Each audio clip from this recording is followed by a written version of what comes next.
Hi, you guys, and welcome back to my channel. We are talking lots of things blonding today.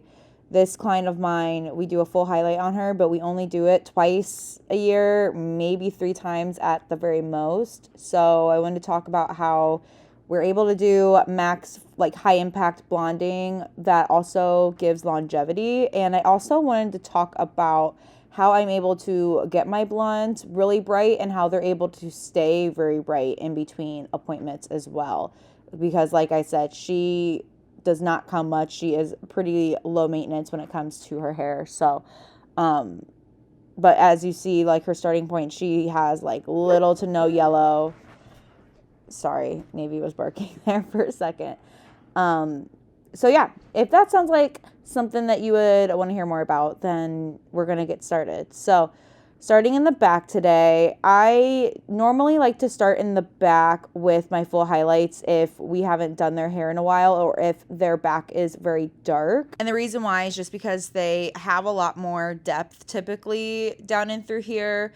And I'm honestly able to fly through the back a little bit faster anyway too. And I go back and forth with starting in the front versus starting in the back. I do want to keep like my creative, energy and whatnot for the front and the sides. But honestly, with me being a little bit more seasoned of a stylist now and finally, thank God, I don't feel like it takes me like 8 years to foil everybody. If it does take me a long time to foil somebody, it's because I'm like doing a lot of work. So, I like to kind of start in the back now because I know me and I know that if I do get kind of tired towards the end and if I do still have to do the back, I definitely like kind of skimp out and we want no blonde left behind. So so because of that, that's what I like to do. Now, I get a lot of questions about, because you'll hear me say a lot of times, I like to foil along with the curve of the head. And I get a lot of questions about like what that means. To me, that means that I really take very like natural organic sections and I base it off of their head shape. So like how large their head is or how wide or how narrow and how their growth pattern is. People depending on, their head and how their hair grows out of the head, sometimes it might grow more at an angle, I'm and right here. And so right like in the back, I like to do a lot of like diagonal brick lay sections because more times than not, their hair in the back kind of falls at like, yes, everything kind of falls backward, but it also too falls at a diagonal too. So I like to place my foils in a way that it mimics how the hair naturally grows out of the head. By doing that and by not like forcing like just horizontal sections, just vertical sections, so on and so forth, I'm normally able to bypass a root tap if the hair doesn't like need it. And so then that's able to, in this case, give her maximum brightness. And two, it helps their grow out be even more seamless because when it's growing organically out of the head, it grows out then the most seamless as well. Now, I do like to do a small mohawk section up here. And when I say small, I just don't like to make my mohawks like really, really wide when I'm doing high impact blonding because I like to preserve a lot of my foiling because I like to preserve a lot of my foiling pattern for the curve of the head. And obviously this mohawk section, like I am kind of like taking things then a little like at like that vertical.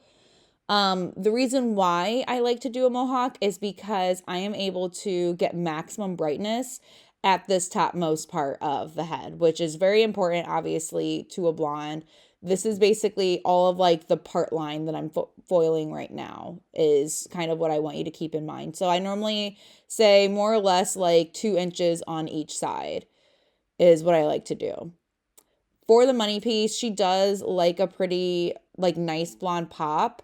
So, and since she is naturally more of a level 8, her hair can definitely like look good with a pretty bold money piece. So I like to start off with like one weave just so that it's a little bit softer right along the hairline. I stopped slicing like right on the hairline a while ago just because I feel like it just looks a little harsh no matter how good the money piece looks because everyone's hairlines are not like perfectly straight. And so I feel like just doing a little bit of a soft weave is what kind of helps it look a little bit more like intentional and natural. But I follow that back with quite a few back-to-back slices, and I'll base that off of the person. When I'm doing a little more of a bolder money piece like this, I might do closer to like 4 to 5 back-to-back slices. On someone where I'm maybe keeping it a little bit more low key, I'll obviously do a little bit less. And then when I'm transitioning out of the money piece, I will start to very slowly add weaves in, and I'll start them by being very gradual. So more of a slice than a weave, or you'll be called like Slabylights or like sweeves or whatever, just like a kind of like a hybrid between the slice and the weave. And I'll just increase that more. I'll increase my weave stitch more and more as I work my way back further from where the money piece was, until I'm at a point where I am doing the same weaving stitch that I was doing in the back of the head. And then I will work until I get to what I ended up with, and then I'll work up until where I stopped in the back then too, is what I'm typically doing for the mohawk area. Now, when it comes to the sides, we are working at a lot of angles, especially along this hairline area. Sometimes the sides are mainly angles. Sometimes they do end up being a little bit more of a horizontal. I feel like a lot of times if they have like a little bit of larger heads, it will become a little bit more of a horizontal. Normally, I will start to pivot my sections after I'm like through the hairline money piece area of the side. I will kind of start to like slowly pivot them to being a little bit more of a horizontal, so that when I make my way up to, so that by the time that I'm at the top of the sides, I am at a full horizontal, because that is how for most people, that top part of the sides, which is very close to the part line, that is going to be kind of growing out then at like more of a horizontal. So once when I am done with the money piece and all of those diagonal backs are all done, depending on how their hair, again, grows out of their head. I know you keep hearing me say that, but that's truly just how I dictate my foiling. A lot of times I will just do a brick lay, because it's normally a little bit more of like a blend here. So you'll see in some areas it's a little bit more in like my more smaller areas towards the interior and towards the back of the head. Those are going to be smaller foils, but at more of the horizontal. And then you'll see me break it up a little bit with more of a diagonal. And again, that's because I'm like going back and forth between doing a little bit more of an interior area versus doing an area that's like a little bit more to the front still. So again, that's going to be falling at more of an angle. So that needs to be foiled at more of an angle then too. And I did the same on the other side. I just didn't record it. So now we are here mixing up our toner. She likes to be bright but cool. We've done icy on her in the past, and a little too icy, because she is naturally level 8, does kind of like compromise the brightness of her highlights, as any ashy tone is going to. So I do want it to be cool, because she does have very cool features to her, but overly cool, because she does have, again, a lot of blues and pinks in her. Overly cool does wash her out. So that's where I like to make sure that it's very intentionally bright as well, which is where the 9GI comes into play. And then the 10AI is cool but not too icy, where anything like down into like a 9, that a little bit extra like blue punch can like overly ice out her hair and make it into like ash territory.